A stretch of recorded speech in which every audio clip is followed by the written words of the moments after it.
Hello guys, welcome back. This is a boy again, Adamslink. I hope to see you on a day okay. Please try as much as possible to support your boy. Like this video, comment, share it on all social platforms. Follow me on Instagram, Twitter, Facebook, adamslinkmedia. Make sure you subscribe and click that bell notification to get updates anytime, any day I upload. And meanwhile, guys, DJ Cuppy is still going ahead suing Davido Aide, Israel. Because of this whole Zlatan issue, Israel came out to put his mouth on another person issue. Then Cuppy say, okay, since you are insinuating that I didn't pay Zlatan and I did Zlatan this and Zlatan that, okay, I'll sue you to court. He sued him to court. He said he's going to sue him to court. I thought she was actually joking on up to today when DJ Cuppy's lawyer sent a copy of court's case to Israel. According to DJ Cuppy's lawyer served this Davido Aide Israel DMW a legal letter giving him an ultimatum after he made a defamation post against her. So she's asking Israel to apologize, publicly apologize to her for defaming her character online over Zlatan issue.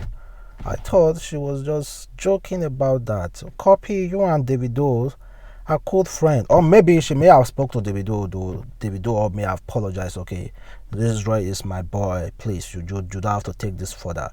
But DJ Cuppy said, okay, if you don't want me to take any further, he has to publicly apologize. So we are waiting for Israel.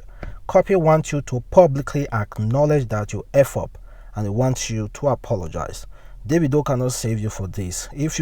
If court document shows that yes, he actually pays Zlatan, and you put your mouth saying that he didn't pay Zlatan, oh boy, your own, you will pay money. Sharp. You cannot just be talking anyhow for another person case. And here is a picture of Davido's SPA Alomo involved in a really serious accident, and this car apparently was bought for him by Davido. Davido bought him this car, but thank God he's alive though, and nothing happened to him, because if something actually happened to him, he won't be sharing this message, but he was the one sharing this message. That's to tell you that something didn't happen to him. And let's talk about this actress Ikechi. She has been making headline lately over some really disturbing issue that has to do with relationship, moving from one man to another. Well, I've been seeing her, but she didn't get my attention. But today, she actually got my attention because of what she posted. It's like, do you know what always comes to my head each time I see people's comments of, she fucked this, she fucked that. You know the people where they always a reason. Those ones wey still dey for lists, like the long queue, where they wish, where they hope, and probably if you don't send me DM couple of times I no reply, or if you don't even meet me one-on-one, maybe I don't, maybe I collect their money 1 or 2 times and not agree see them, or stuff like that. I can't imagine waiting would they run through those ones' head, say they'll be like, this is me and sure they plan to chop. Now all these ones, you don't understand. Not be so the pussy take cast. It's still there. I mean, it's still there intact. Ask anybody, because the truth is, anybody we don't reach there no go fit to talk am out, because he no go want make anybody follow am, share am. You understand? Now so it be. Take her like that or leave it. You get the point now? Kechi, if you know your pussy is pump, why not share it with me? Come and share with me now so that I'll confirm her. You cannot be coming out saying that, oh, your Igboho, your Totosi they can't pay. Share it with person. Let me confirm it. I think that people who can actually, I think bloggers or vloggers or those internet people and people who can actually confirm what she's saying, and she just have to share it with one of all those bloggers, possibly me though. I'm just guys. Fear politicians. Nigerian politicians. The worst pass Olosho. See Femi Fani Kayode, who is a strong PDP member. In fact, all his political career ever since, he has dedicated it in cursing out Buhari, cursing out APC.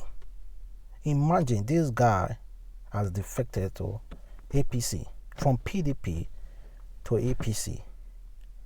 Kogi State Governor recently announced it. Himself even came online to announce that yes, he had a meeting with APC leaders. He said, yesterday I had the honor and privilege of having a very productive and important meeting with the national chairman of APC, Governor Buni of Yobo State, and Governor Yahaya Bello of Kogi State. We discussed the state of the nation, national issues, parties, politics,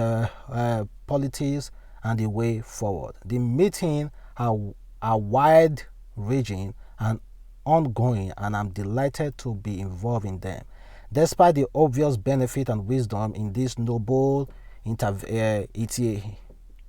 initiative, it's amazed me that some people should feel that it is wrong for me to sit with other leaders in the country to discuss issues. Well, what are you switching other leaders for in the country? We already know what you are about to do. You are about to be an APC member, so don't try to twist it. This is strong Goodluck Jonathan's boy. These are the people, you see, these are the people. Oh man. See, politics, don't kill yourself over any politician. Don't kill yourself over any at all, because they are always changing. They are always going to the way forward. The political party that is in power. Hey, let me tell you, if PDP come in power, if BDP are in power, and I'm telling you, APC member will be going gradually. Femi Fani-Kayode, who has dedicated his entire political life ever since in cursing out APC. See him now, he's joining APC. He's joining APC. In another news, guys, you know this Yoruba activist who has been fighting this herdsmen, majorly like Fulani herdsmen, Sunday Igboho. Well, his account has been freezed by CBN, and now is threatening to protest if CBN don't release his account.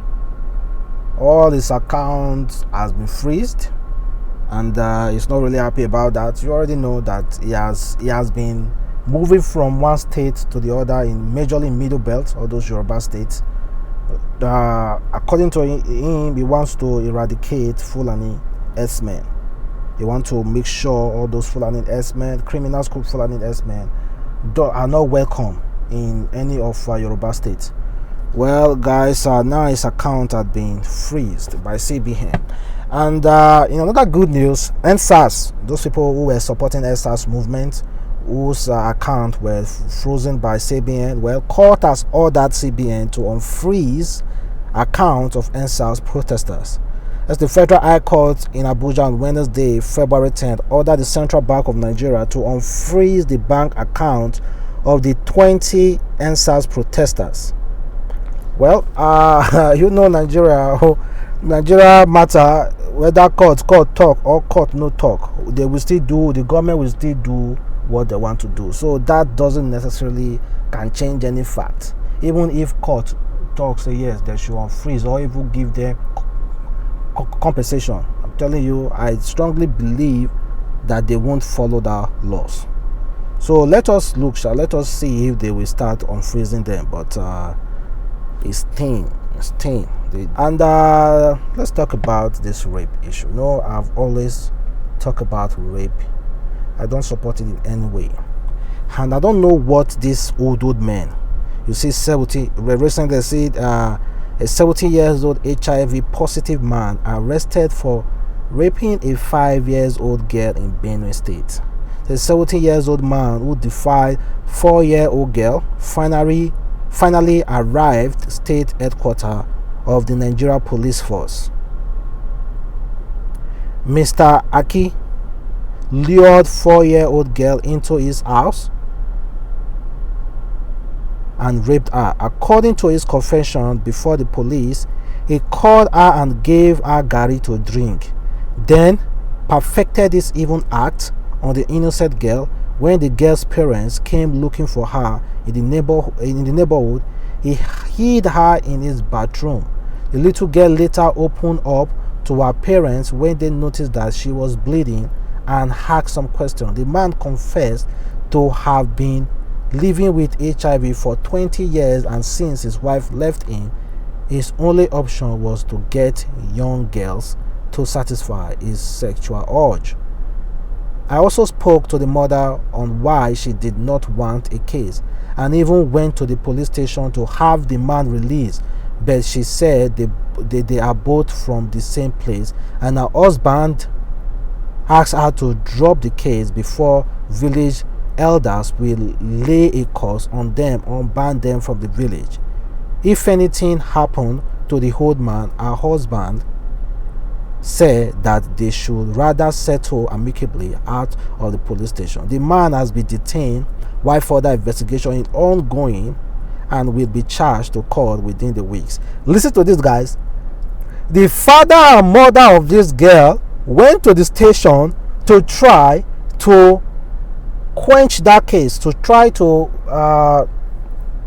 end the case. That is, they were trying to withdraw the case simply because they are afraid that the elders in that community will not swear for them, and they are also afraid that the elders will not drive them away from the village because they arrested a 70-year-old elder in the same village for raping their own 4-year-old or 5-year-old daughter. Just imagine this mentality, for crying out loud. Just, oh god damn it, oh, this Africa, Nigeria. And here's another one again. A 72-year-old pastor defies 13-year-old girl in Oyo State. How? 13-year-old girl, you are grown. How can you? Well, the police in Oyo State have arrested the 72-year-old pastor, identified as Mr. Jimo, for allegedly defying a 10-year-old girl, Razak Asha, a pastor defying a Muslim. The pastor of the church, while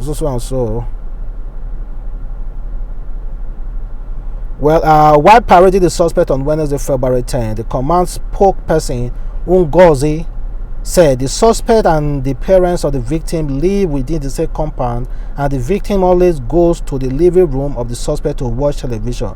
Consequently, the suspect took advantage of the privileging situation to have unlawful carnal knowledge of our for. Okay, the suspect made a confession statement to that effect, admitting that the allegation is true. The case was transferred to the state CID in Ibadan. Well, it's 17 years old now. You have grown enough now. You're supposed to shout now. Well, it's not her fault. I don't want to play the victim. I'm just saying it's not her fault. And meanwhile, I hope all those people are dealt with amicably. Come on, man. We cannot still be having all those kind of things now.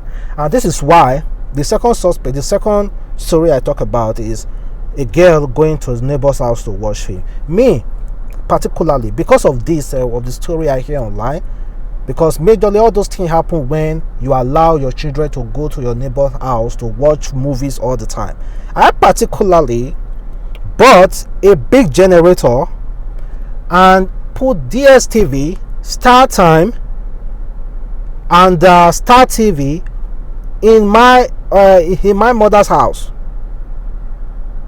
simply because of our last born, my little sister. I don't want to hear any story that she went out to watch movies in another person's house. I make sure everything is there. Everything she ever want to watch is in my mother's house, so she doesn't need to go to any neighbor, because I don't want to hear it. So your family, please. In danger right now. That I don't understand how anybody can empty kerosene on a child like this. No matter the offense. No matter the offense. I don't understand. Do we still have anything called government protection of human beings, protection of children or anything? I'm calling on all Nigerians. If you have the capacity to protect this child, rise up now. Please, you will take this child to the nearest hospital. Let them check this head. We don't know what this is, right? Yes, you say it's kerosene, but look at this child. You know one bury Amabi? You know one bury, so we could not begin talk that one, but This my head. My head they rotting like this. One gonna carry and go. Tomorrow one gonna come and go report whoever it be for police first. One gonna come tomorrow. We'll find some money. We'll find some money. Can you imagine kerosene on the head of a child? The head of the child is decaying. Child is in pain because her auntie, father's sister, poured kerosene on her head. According to Mrs. Aluchi Sunday John, mother of the 6-year-old, who you see in the video, said the sister-in-law did this to the child. Show her the child needs help and protection. Please tag until 6-year-old Rachel gets help and justice. People are wicked though. You poured kerosene on the little girl's head and the head is decaying. You couldn't kerosene. You didn't even wash it out. Are we even sure it's kerosene? Because when you pour kerosene on the skin, it doesn't really decay. Wow, how will the kerosene decay now on somebody's head? It doesn't. Something must be. I believe something was mixed with that kerosene. People are wicked. People are wicked. I beg. People are wicked. People are wicked, huh? People are wicked. It's so disheartening. And to end this video, some student passed away the other day, about 3. I said 3 reportedly suffocated as hundreds of students struggle to write GST exam in overcrowded hall in the Ibisu. 3 students of Igboho State University have reportedly died after they suffocated while attempting to write GST exam in the crowded hall on Wednesday, February 10th. Footage shared online show hundreds of students struggling to get a space in the hall for exams. During the struggle, 8 students reportedly fainted. Some got injured and some suffocated to death. Footage shows students rushing unconscious students out of the open space so they can get air. Some reportedly never gained consciousness. This country, they will do everything possible to make sure say you no. When you try to become something, our governors, our leaders, the people placed in power are doing like when you fight to work out in this country, they are fighting twice more of your own struggles to make sure you don't succeed, directly or indirectly. And yeah, the government will say they don't know what is wrong with this country. That no. Man, thank you guys for watching. It's your boy Adamslink. See you in my next video. Sorry, this is the last video for today. Thank you for watching, and don't forget to like this video, comment, share it on all social media platforms. Follow me on Instagram, Twitter, Facebook, Adamslinkmedia, and make sure you subscribe. And see you tomorrow. Bye.